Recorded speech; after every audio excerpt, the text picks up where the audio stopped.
Good day, ma'am. My name is Nino Baga. This is my thoughts about the given scenario. Number one, most people view such placing image side by side as disrespectful to religious believers, as sacred figures hold deep spiritual and cultural significance.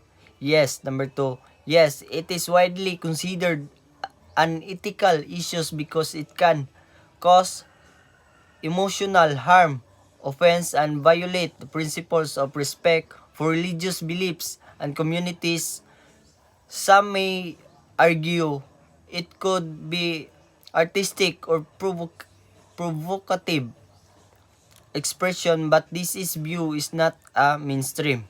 Number three, while the degree of concern may vary by religion, many faiths agree it is inappropriate.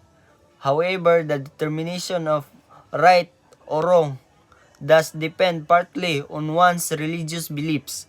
Some traditions may see it as a severe violations, while others might frame the issues around the broader principle of respect rather than strict doctrine.